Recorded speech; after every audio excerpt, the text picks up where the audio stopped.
everybody, Gene Tummy here. Here's a new video about window pans. We developed a new product that is designed to solve water intrusion problems under windows without the expense of metal window pans. I think you'll discover that it's easy and logical. No steps are terribly counterintuitive. It's made from proven waterproofing materials, and last, it'll cost about half of what a good metal pan system would cost you. So we're going to supply them in a box ready for use. We call it the GSWP or the GS Window Pan system. And I'd appreciate it if you'd let us know what you think. Thanks a lot for watching. The first step is to create a bib or apron under the window. This is so that building paper may be tucked under it at a later date. You'll need to supply your own apron material. Next, and this is supplied in the box, is the first course of membrane, and we supply Fortiflash butyl. You'll peel the release sheet and J-roller it into place. Now we take measurements, and this is based upon the width of the windows you're using. We're going to be installing Anderson windows, and they have about a 3 1/8 inch jamb, so we're setting our pan to terminate 3 1/4 inches back so that the window will fit inside the pan. You'll see that in a future step. Now we're preparing for our end dams. We're going to use flashing corners for these end dams, and we'd like to set them into wet sealant. Now comes our inside corners for the pan system, and you'll notice that we marked the Fortiflash at 3 1/4 inches, and we position our vertical inside leg upon that mark. This is so that the window will fit within our pan system.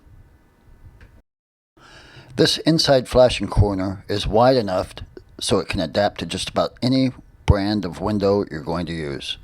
Once it's in place and secured, we cut it as you see Percy doing here and fold it down and away. You'll see that the 2 layers of material plus the sealant that's in place provides plenty of protection for even the largest of windows. And we still have the material from the sill insert yet to install. We tested this assembly at our facilities with a sustained 49-mile-an-hour wind and a very heavy rain for 15 minutes and had absolutely no water intrusion into the test chamber. You'll see that the design intent of this assembly is to collect any unintended water that might get in the rough opening and guide it away from the home. And since it's not made from metal, it'll never deliver condensation into the wall cavity.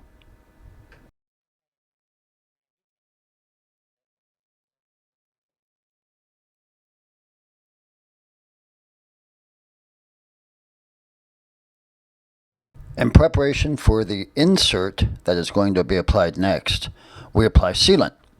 The insert does not have a sticky back.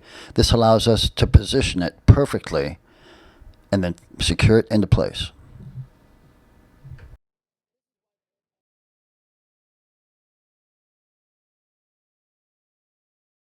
The insert that will come in the box will have a 3/4 inch inside vertical leg that you should position upon the marks that you set earlier in the process. This is so that it is positioned to allow the window to rest within the pan assembly. You will have some sealant squeeze out at the ends of your inserts, and you should tool this material nice and flat so that it looks just like this. Don't forget to take a J-roller and J-roller your insert nice and flat. This is how to apply your side flashing so that it counter flashes the end dams of your new pan. Side flashing is not contained in the box, and you'll need to supply this yourself. We like Fortiflash butyl, and you can see Percy preparing and installing the Fortiflash butyl upon the left side here. He always J-rollers his material flat, and then he's going to cut it, roll it into the rough opening, so that it properly counter flashes the end dam. You'll find that plastic horseshoe shims are an important part of this assembly, especially if you're using a wood window. This horseshoe shim will elevate your wood window out of the pan so that if water does get in the pan, it does not soak your wood. Plus, it helps create a more efficient evacuation route in the case that water does get in your pan system. You can see why we carefully positioned the inside vertical leg of this pan. Hey, thanks a lot. Hope to see you in the field sometime.